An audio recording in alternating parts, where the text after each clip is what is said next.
வணக்கம். அரசியல் A to Z. திரு முனியப்பன் துரைசாமி, அரசியல் ஆலோசகர். இந்தியாவின் சிறந்த முதல் 7 சுற்றுச்சூழல் ஆர்வலர்கள்.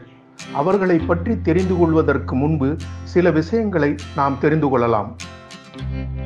சுற்றுச்சூழல் என்றால் என்ன? மக்கள் வாழக்கூடிய சூழல், சுத்தமான காற்று, தேவையான உணவு, இயற்கை சூழலில் இருப்பிடம், சுத்தமான குடிநீர், பாதுகாப்பு தேவை, சமூக தேவை, உடல் சார்ந்த தேவை, அதாவது ஆங்கிலத்தில் physical need, social need, safety need என்போம். இந்த தேவைகள் எல்லாம் இயற்கை மூலமாகவே கிடைக்கிறது. அதை நாம் தேவைக்கேற்ப மாற்றிக்கொள்கிறோம். கடல் மற்றும் விவசாயம் இல்லையேல் மழை இல்லை, மழை இல்லையேல் விவசாயம், காடுகள் இல்லை, காடுகள் இல்லையேல் காற்று இல்லை, காடுகள், வனங்கள், மரங்கள் இல்லையேல் பறவைகள், வனவிலங்குகள் இல்லை. இப்படி நாம் இயற்கை சக்கரத்தில் சுழன்று இயங்குகிறோம். மனித அறிவு வளர்ச்சி, பூமியின் சமநிலை பாதிப்பு ஏற்பட துவங்கியது. அதை நாம் குளோபல் வார்மிங் அல்லது கிளைமேட் சேஞ்ச் என்று அழைக்கிறோம். அதற்காக உலக அளவில் பல அமைப்புகள் உள்ளன. Environmental protection, global warming, climate change, pollution control board, sound pollution, mineral theft, sand theft, water pollution, river pollution, marine pollution, noise pollution போன்றவைகள். அதற்கெல்லாம் காரணம் என்ன? மக்கள் தேவை கொஞ்சம், சுயநலவாதிகள் அல்லது இயற்கை விரோதிகள் தேவை அதிகம். இதுபோன்ற கடுமையான காலகட்டத்தில் இயற்கையை பாதுகாக்கவும் சுற்றுச்சூழலை வளர்க்கவும் சில நெஞ்சங்கள் துடித்து கொண்டுதான் இருக்கிறது. அந்த வழியில் சுற்றுப்புறச் சூழல் ஆர்வலர்கள் பலவிதமாக இருக்கிறார்கள். சுற்றுப்புற சூழல் விழிப்புணர்வு பயணம் செய்பவர்கள், அதிகமான மரங்கள் நடவு செய்து வனவிலங்குகள், பறவைகள், பூச்சிப்புழுக்களை பாதுகாத்து இயற்கையை பாதுகாப்பவர்கள், சுற்றுப்புற சூழல் ஆர்வலர்கள், காலநிலை ஆர்வலர்கள், சுற்றுப்புற சூழல் பாதுகாப்பாளர்கள், சுற்றுப்புற சூழல் வழக்கறிஞர்கள், இயற்கை புகைப்பட கலைஞர்கள், சுற்றுச்சூழல் விஞ்ஞானிகள், சுற்றுச்சூழல் எழுத்தாளர்கள், சுற்றுச்சூழல் காணொளி தயாரிப்பாளர்கள், வனவிலங்குகள் ஆர்வலர்கள், கடல்வாழ் உயிரினங்கள் பாதுகாப்பு ஆர்வலர்கள் அல்லது கடல் ஆர்வலர்கள். இப்படி பல வகையான சுற்றுப்புற சூழல் ஆர்வலர்கள் உள்ளார்கள். இந்தியாவின் மக்கள் தொகை 2 ஜூலை 2024 கணக்குப்படி 144 கோடியே 16 லட்சம் மக்கள் தொகை உள்ளது.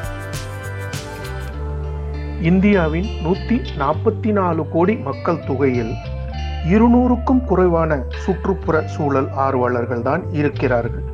அவர்களில் 150க்கும் மேற்பட்டவர்கள் விளம்பர ஆர்வலர்கள், பொருளாதார சுரண்டல், வனத்தை அழிப்பவர்கள், இயற்கை வளங்களை சேதப்படுத்துபவர்கள். கடந்த கால மிக சிறந்த 7 சுற்றுப்புற சூழல் ஆர்வலர்கள். 1. பகத் பூரன் சிங், சமூக சேவகர், இயற்கை ஆர்வலர், அம்ரிஸ்தர், பஞ்சாப். 2. ஜி. நம்மாழ்வார், பசுமை தந்தை, விவசாய ஆராய்ச்சியாளர், தமிழ்நாடு. 3. சுந்தர்லால் பகுகுணா, சங்கிலி போராட்டம், உத்தராகண்ட் மாநிலம். 4. கின்கிரி தேவி, சட்டவிரோத கனிம கொள்ளை தடுப்பாளர், இமாச்சல பிரதேசம். 5. சலீம் மயுதீன் அலி, பறவைகள் ஆர்வலர், மகாராஷ்டிரா. 6. மேதா பட்கர், நர்மதா பாதுகாப்பு போராட்டம், குஜராத். 7. MS சுவாமிநாதன், பசுமை புரட்சியின் தந்தை. இப்பொழுது நாம் 1980 இருந்து தற்போது 2024 வரை மிக சிறந்த சுற்றுச்சூழல் ஆர்வலர்கள் 7 நபர்களை பற்றிய விவரங்கள் வரிசையாக பார்க்கலாம். பாருங்கள். இந்த வரிசையில் 7ஆம் இடத்தில் இருப்பவர் மாரிமுத்து யோகநாத், இந்திய சுற்றுச்சூழல் ஆர்வலர், மரம் நடும் மனிதராவார்.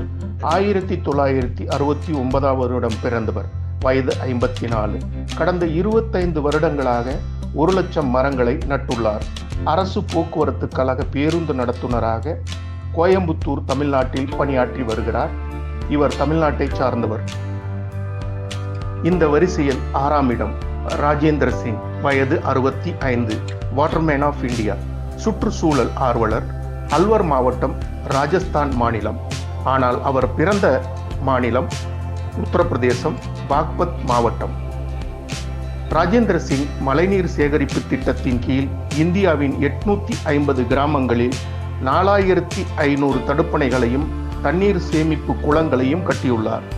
பல ஆறுகளுக்கு புத்துயிர் கொடுத்துள்ளார். ஜல் புருஷ், தண்ணீர் மனிதன் என்ற பெயரில் அழைக்கப்படுகிறார்கள். இந்த வரிசையில் 5ஆம் இடம் பிடிப்பவர் சாலுமரத திம்மக்கா, வயது 112, கர்நாடகா மாநிலத்தைச் சேர்ந்த பசுமை ஆர்வலர். நெடுஞ்சாலைகளில் 4 கிலோமீட்டர் தூரம் வரை 385 ஆல மரங்களை இவர் நட்டு பராமரித்துள்ளார். அது மட்டுமல்ல, 8000க்கும் அதிகமான மரங்களை நட்டு பராமரித்துள்ளார்கள். கர்நாடக அரசு பல விருதுகள் வழங்கி, அமைச்சர் தகுதி வழங்கி கௌரவப்படுத்தியுள்ளது. இந்திய அரசின் தேசிய குடிமகன் விருது, பத்மஸ்ரீ விருது 2019 வழங்கி பெருமைப்படுத்தியுள்ளது. இந்த வரிசையில் 4ஆம் இடம் பிடிப்பவர் துளசி கவுடா, வயது 80, கர்நாடக மாநிலம் உத்தர கன்னடா மாவட்டம், அங்கோலா வட்டத்தின் ஹன்னோலி கிராமத்தைச் சேர்ந்தவர். இந்திய சுற்றுச்சூழல் ஆர்வலர். 1,00,000 மரங்களை நட்டு வளர்த்துள்ளார். வனத்துறையின் நாற்றுப் பண்ணைகளை கவனித்து வருகிறார்கள். பல்வேறு அமைப்புகள் கௌரவித்து விருது வழங்கியுள்ளது. கர்நாடக அரசு பல விருதுகள் வழங்கி, அமைச்சர் தகுதி வழங்கி கௌரவித்துள்ளது. 26 ஜனவரி 2020 இந்தியாவின் 4வது உயர்ந்த குடிமகன் விருது பத்மஸ்ரீ வழங்கி கௌரவிக்கப்பட்டார். இவரை மரம் செடி கொடிகள் பற்றிய அதிக அறிவு பெற்றவர். இவரை என்சைக்ளோபீடியா ஆஃப் ஃபாரஸ்ட் என்று அழைப்பார்கள். இந்த வரிசையில் 3ஆம் இடம் பிடிப்பவர் பெயர் டி. முனியப்பன், வயது 55, சுற்றுப்புற சூழல் ஆர்வலர், சமூக சேவகர், சாதனையாளர். கடந்த 40 வருடங்களாக தொடர்ந்து மரங்களை நட்டு வருகிறார்கள். சுற்றுச்சூழல் விழிப்புணர்வு செய்வதற்காக இந்தியா முழுவதும் 3 முறை பயணம் செய்துள்ளார்கள். 2002-2003 13,105 கிலோமீட்டர் நடைபயணம் இந்தியா நேபாள் செய்துள்ளார்கள். 2004 15,716 கிலோமீட்டர் தூரம் சைக்கிள் பயணம் செய்துள்ளார்கள். 2005 முதல் 2016 வரை 4 முறை மோட்டார் சைக்கிள் பயணம் செய்துள்ளார்கள். 36,500 கிலோமீட்டர் தூரம். 4. குஜராத் கிரீன் மேரத்தான் 2009-2010, 21 டிசம்பர் 2009 முதல் 5 மார்ச் 2010 வரை குஜராத்தில் 26 மாவட்டங்கள், தமன் தாத்ரா நகர் ஹவேலி ஓடி கடந்து உலக சாதனையுடன் 1330 மரக்கன்றுகளை நட்டு உலக சாதனை படைத்துள்ளார்கள். 2015-16 ஆர்ட் ஆஃப் அக்ரிகல்ச்சர் கார்டன் முதல் முறையாக உருவாக்கி குஜராத் அரசுக்கு தேசிய விருது பெற்று தந்துள்ளார்கள். லிம்கா புக் ஆஃப் நேஷனல் ரெக்கார்டில் பதிவாகி உள்ளது. கடந்த 40 வருடங்களில் இந்தியாவின் 28 மாநிலம், 6 யூனியன் பிரதேசங்களில் 5 முதல் 500 மரக்கன்றுகளை நட்டு பராமரிப்பு செய்துள்ளார்கள். இதுவரை 5,13,000 மரக்கன்றுகளை நட்டு பாதுகாத்துள்ளார்கள். இவரின் பெயரில் 12 உலக சாதனைகள், 7 தேசிய சாதனைகள் லிம்கா புக் ஆஃப் வேர்ல்ட் ரெக்கார்டில் பதிவு செய்யப்பட்டுள்ளது. இவர் எந்த விருதுக்கும் பதிவு செய்வதும் இல்லை. இவரை green adventure man of India என்று அழைக்கப்படுகிறார்கள். இந்த வரிசையில் 2ஆம் இடம் பிடிப்பவர் பயங் யாதவ், வயது 65, சுற்றுச்சூழல் ஆர்வலர். இவர் பிரம்மபுத்திரா நதிக்கரை அருகே ஒரு வனத்தையே உருவாக்கியுள்ளார். அசாம் மாநிலம் ஜோர்ஹட் மாவட்டம் கோகிலா முக் அருகில் 3860 ஏக்கர் மணல் படுகையில் சமூக காடுகள் வளர்ப்பு திட்டத்தின்படி தனி மனிதனாக பெரிய வனப்பகுதியை உருவாக்கி வியக்கச் செய்துள்ளார்கள். இன்று பல நாடுகளில் இருந்து சுற்றுலா பயணிகள் பார்க்க வருகிறார்கள். தற்போது அவர் உருவாக்கிய காட்டில் 6 புலிகள், 3 காண்டாமிருகங்கள், சிறிய விலங்குகள், பறவைகள், எண்ணற்ற விலங்குகளின் வாழ்விடமாக மாறியுள்ளது. அவரின் புனை பெயரில் தி முலாய் ஃபாரஸ்ட் என்று அழைக்கப்படுகிறது.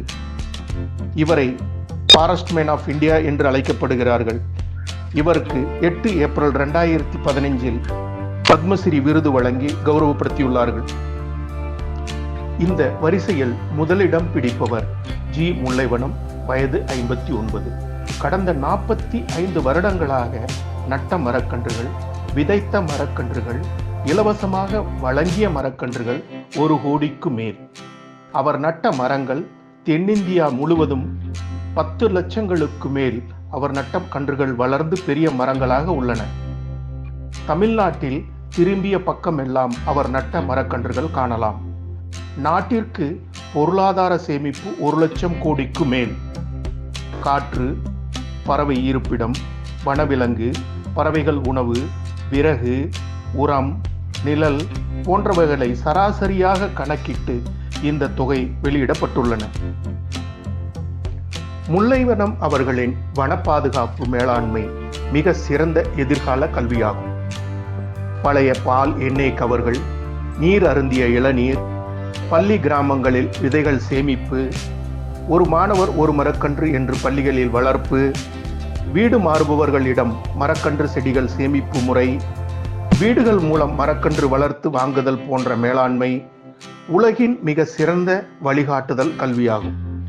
1979 முதல் இன்று வரை தொடர்ந்து தவறாமல் 50 முதல் 5000 வரை ஒரு நாளைக்கு மரக்கன்றுகளை நட்டு வருகிறார்கள். தற்போது ட்ரீ பேங்க் அறக்கட்டளை சார்பாக இந்த பணிகளை செய்து வருகிறார்கள். இதுவரை இவர்களுக்கு மாவட்ட அளவில் கூட அரசு எந்த விருதும் வழங்கப்படவில்லை.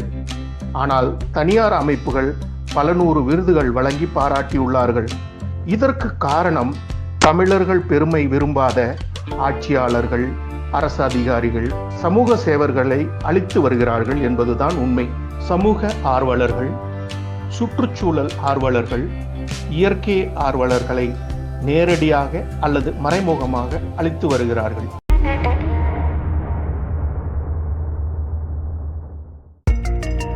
நன்றி, வணக்கம்.